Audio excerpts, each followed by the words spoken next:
구독과 좋아요는 큰 힘이 됩니다. 인간은 사회적인 동물입니다. 사회적인 동물인 인간은 혼자서는 살아가기가 힘듭니다. 물론 사람 때문에 스트레스 받고 상처도 받지만 그렇다고 혼자서 산속에 들어가서 농사 지어서 자급자족하면서 살아간다는 것은 그렇게 쉬운 것이 아닙니다. 또 자급자족하면서 산다고 해도 혼자서 외로워서 견디기 힘듭니다.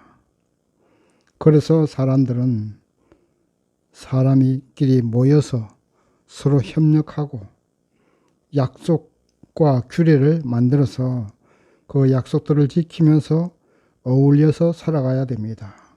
그래야 서로에게 힘이 되고 이 땅에서 생존하는데 도움이 되기 때문입니다. 쉽게 예를 들면 교통신호 같은 것도 그렇습니다. 또 하나의 약속입니다.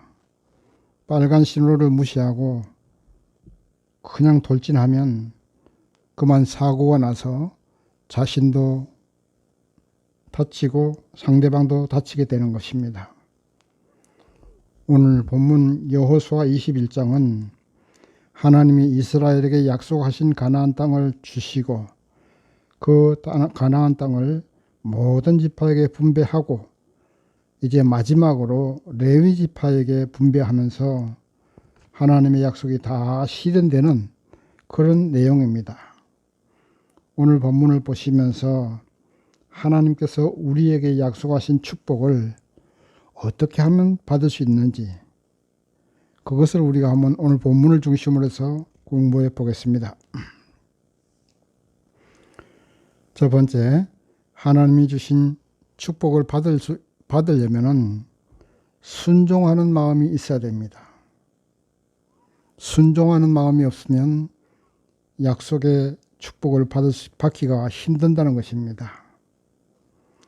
오늘 본문 1절에서 2절을 보면 레위 자손의 족장들이 제사장 엘르아살과 여호수아 그리고 이스라엘 자손 지파 족장들에게 이제는 레위 지파 자신들에게도 거주할 땅을 달라고 요구하는 것을 볼 수가 있습니다.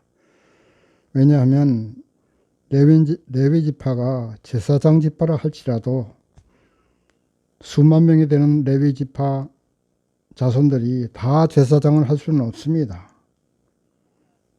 그 수만 명의 레위 지파가 있는데 우리도 거주할 땅이 있어야 될 거 아니냐. 그러니까 우리 레위 지파에게도 거주할 땅을 주시오 하고 여호수아와 또 각 족장들에게 요구하는 것입니다. 그래서 여호수아는 레위 지파에게 땅을 주는데 다른 지파처럼 땅을 한 군데 몰아서 주지 않고 각 지파에게 조금씩 땅을 떼서 레위인들은 각 지파에게 흩어져 살게 합니다. 왜냐하면 레위인들은 제사장이 아니라 할지라도 각 지파에게 흩어져서 이제 그 지파들에게 하나님의 말씀을 가르치고 율례와 법도를 가르칠 그러한 책임이 있기 때문에 선생님의 책임이 있기 때문에 각 지파에게 스승과 어떤 그 가르치는 그 목적 때문에 흩어져서 살게 했던 것입니다. 이러한 여호수아의 지시에 따라서 레위인들은 그대로 순종합니다. 그리고 각 지파들도 여호수아의 그 명령에 순종해서 레위인들에게 또 땅을 조금씩 떼어줍니다. 그리고 레위 지파도 지금까지 모든 지파들이 땅을 분배받을 때까지 기다려 주었습니다. 바로 이렇게 기다려주고 서로가 양보함으로써 하나님의 약속은 다 실현된 것입니다. 하나님의 축복은 이렇게 순종하고 기다려주고 서로에게 양보하는 그러한 미덕이 있을 때에 하나님의 축복, 약속된 축복을 우리가 받을 수 있다는 것입니다. 아브라함은 100세에 낳은 아들 이삭을 하나님께 드리기까지 순종했습니다. 그러한 순종이 있음으로 해서 아브라함은 바닷가의 모래알보다도 더 많은 믿음의 후손을 얻을 수 있었습니다. 예수님은 십자가상에서 죽기까지 하나님께 순종했습니다. 이처럼 아브라함처럼 순종하고 예수님처럼 순종할 때에 하나님은 우리에게 약속하신 놀라운 축복을 주시는 것입니다. 레위인들이 각 지파에 흩어져 살면서 하나님의 율례와 법도를 가르친 것처럼 오늘날 우리 믿음의 성도들은 오늘날 하나님의 율례와 법도를 가르칠 책임이 있는 레위인들입니다. 이것을 우리가 꼭 깨달아야 됩니다.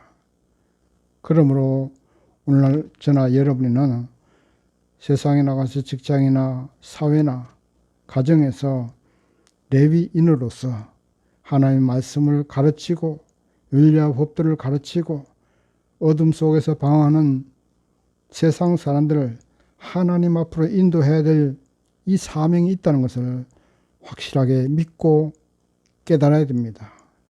이렇게 우리의 사명을 잘 감당할 때에 하나님께서 약속하신 축복을 받을 수가 있는 것입니다. 그렇지 않고 하나님의 약속하신 축복을 받으려면 자기 할 일은 안 하고 하나님께 불순종하면서 자꾸만 하나님께 복 달라고 하면 하나님께서 복을 주시고 싶겠습니까?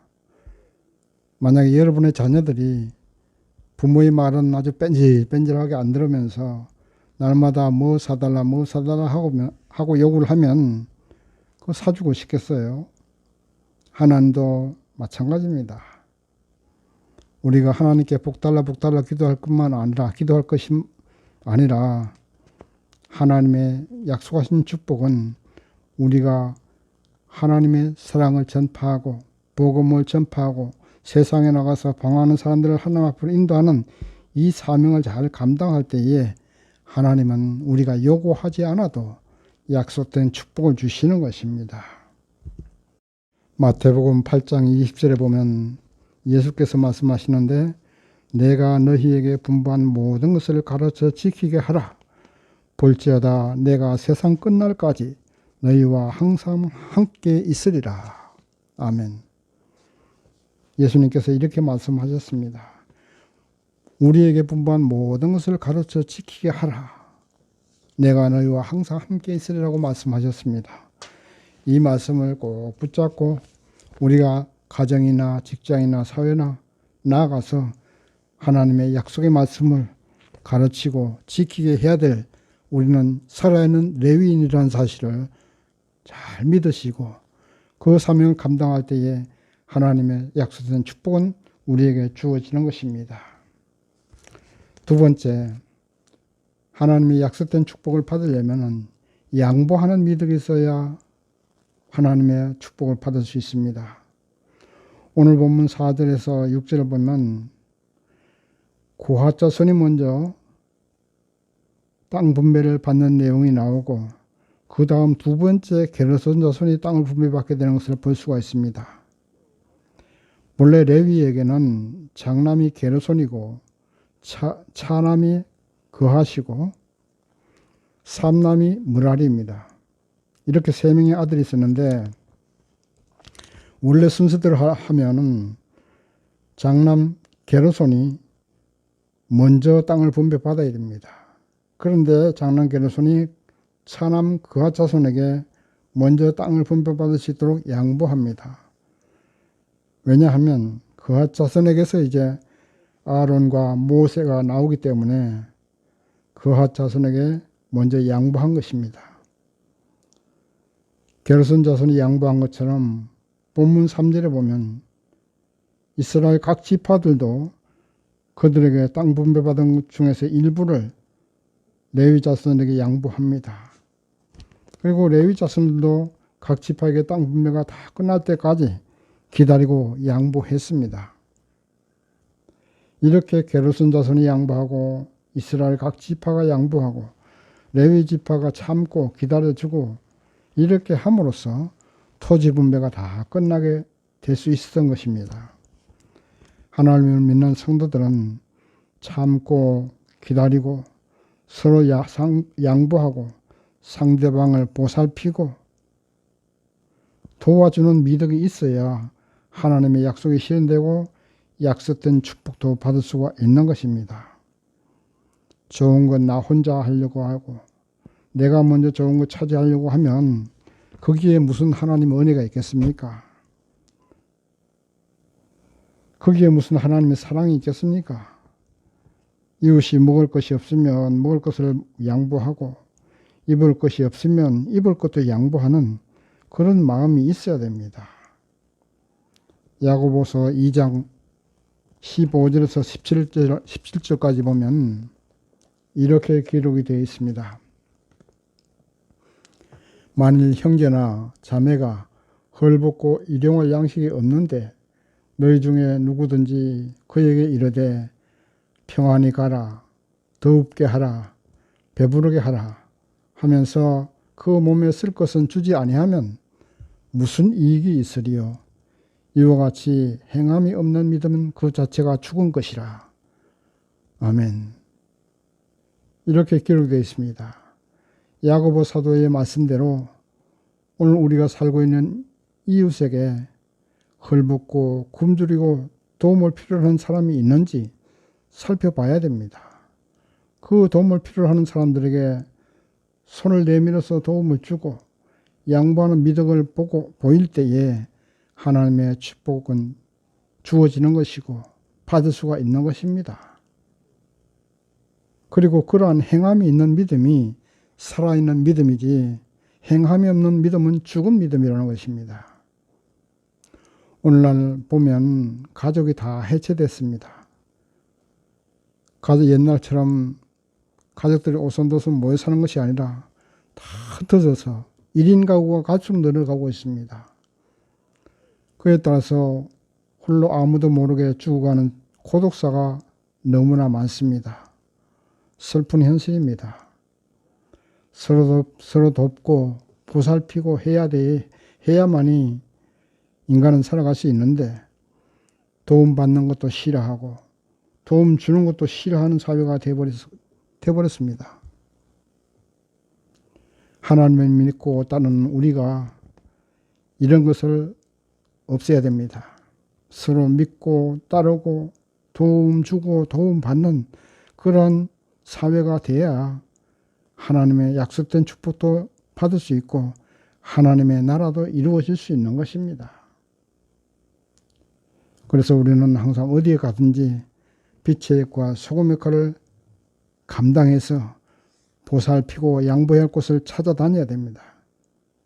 그래서 하나님의 사랑을 베풀고 하나님의 은혜의 빛 가운데로서 인도해야 될 책임이 우리에게 있다는 사실을 꼭 깨닫고 그 사실을, 그 사명을 감당하는 저와 여러분이 되어야 됩니다. 인간의 뇌는 돈이 많을수록 자기 중심주의가 되어 간다고 합니다. 그래서 돈이 많은 사람은 가난한 사람을 무시합니다. 가난한 사람이 가난이 그 가난한 사람의 탓이라고 생각합니다. 그러나 그렇지 않습니다. 물이 낮은 곳으로 모이는 것처럼 한 군데로 모이는 것처럼 돈도 그렇습니다. 자본주의는 돈이 몰리는 곳으로 몰리지 아무리 뛰어나고 똑똑해도 돈이 없으면 돈 모으기 힘드는 것이 이 자본주의의 폐단입니다. 그렇다고 해서 우리가 공산주의처럼 있는 사람 것 빼앗아서 가난한 사람에게 준다는 것, 이것도 말이 안 됩니다. 그렇게 하면 누가 돈 벌려고 하겠습니까? 공산주의가 그래서 망한 것 아닙니까? 다 개인적으로 열심히 노력해서 돈을 벌게 하되 돈이 많은 사람은 스스로 그 많은 돈을 좀 나누어 가지려는 그러한 생각을 가져야 됩니다. 국가적으로도 이런 돈 많은 사람에게 조금 더 세금을 더 많이 내게 하고 없는 사람에게는 세금을 조금 덜 들어주고 해서 최소한의 인간다운 삶을 영위할 수 있도록 서로 양보하고 국가적으로 어떤 시스템을 마련해야 되는 겁니다. 그래야 이 땅에 하나님 나라가 실현되고 하나님의 사랑이 이루어지는 것입니다. 또 하나님의 축복도 받을 수가 있는 것입니다. 먹고 살기 힘들고 하면 하나님의 사랑과 하나님의 축복을 받기가 어렵습니다. 세 번째, 하나님의 약속은 반드시 실현된다는 사실을 믿어야 합니다. 오늘 보면 45절을 보시겠습니다. 45절 보면 여호와께서 이스라엘 족속에게 말씀하신 선한 일이 하나도 남음이 없이 다 응하였더라. 아멘. 하나님께서 이스라엘에게 주시겠다고 약속하신 그 가나안 땅을 주시고 이제 땅 분배까지 다 끝나니까 하나님이 약속하신 모든 일이 다 이루어졌다는 그러한 말씀입니다. 다 이루었다는 이 말씀 여러분 어떻게 기억 안 나십니까? 예수님께서 십자가상에서 6번째 하신 말씀이 다 이루었다는 말씀입니다. 우리 여기서 잠깐 예수께서 십자가에서 하신 7마디 말씀 가상칠언이라고 하죠. 이 가상칠언을 한번 살펴보면 첫 번째는 아버지여 저희를 사하여 주옵소서. 두 번째, 내가 진실로 내게 이르노니 오늘 네가 나와 함께 낙원에 이르리라. 세 번째 하신 말씀은 여자여 보소서 아들이니이다. 네 번째는 엘리 엘리 라마 사박다니 하나님이여 하나님이여 어찌하여 나를 버리셨나이까. 다섯 번째는 내가 목마르다.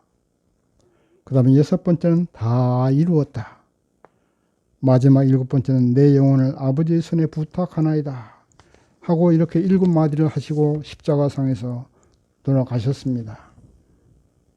그 여섯 번째가 바로 다 이루었다는 말씀입니다.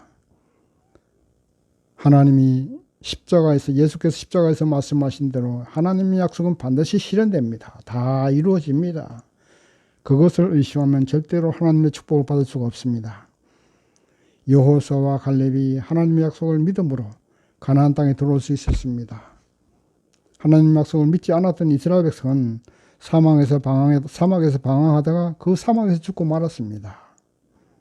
오늘 사막 같은 이 세상에 살고 있는 우리들도 여호수아와 갈렙처럼 하나님의 약속은 반드시 실현된다는 사실을 믿어야 됩니다. 그래야만 우리의 영원한 가나안 땅 천국에 들어갈 수가 있는 것입니다. 살아가다 조금 힘들고 한 번쯤 환난이 올 수도 있습니다. 그럴 때 이스라엘 백성들처럼 물이 없다, 고기 먹고 싶다고 하나님을 원망하면 안 된다는 것입니다. 하나님이 나에게 고난을 주시면 그 다음에 복도 주실 것이다 하고 믿어야 됩니다. 그 고난을 고난으로 생각하지 말고 고난을 복받는 하나의 과정으로 생각하셔야 됩니다. 이 고난의 문을 통과하면 축복의 문이 나를 기다리고 있다는 이러한 믿음이 있어야 됩니다. 이 고난이 나를 연단해서 승문 같은 믿음의 용사로 만들려고 하시는구나 하고 감사해야 됩니다. 요한계시록 보면 7교회가 소아시아 아시아 7교회 가운데에 유일하게 하나님께 칭찬받는 교회가 나오는데 그 교회가 바로 서문화 교회입니다. 왜냐? 고난을 통과했기 때문입니다. 여러분 이어령 교수 아시죠? 교육부 장관까지 지낸 이어령 교수가 교회에게 책망한 말이 있습니다. 그분이 교회를 책망한 말을 한번 여기 말씀드려보면 교회여 너희들이 믿는 예수는 세상을 위해서 고난을 받고 십자가에 못 박혀 죽으신 분이다. 그런데 이 시대 교회는 자기들의 소원을 성취하고 부귀영화만 꿈꾸고 있으니 그게 어찌 예수님을 본받는 교회라고 할 수 있느냐. 교회의 머리라는 예수처럼 자신을 희생하여 남의 유익을 구하는 손과 발에 못자국을 가진 그런 교회가 발견된다면 나도 예수를 믿겠다. 이렇게 말을 했습니다. 여러분, 오늘날 교회에 하는 아주 날카로운 비평이라고 생각합니다. 우리의 손과 발에 못자국을 가진 사람이 되어야 됩니다. 고난받고 환난받을 때 예수님의 손에 못자국, 발에 못자국을 생각해야 됩니다. 그래서 우리가 그 고난을 이겨내는 우리가 되어야 됩니다.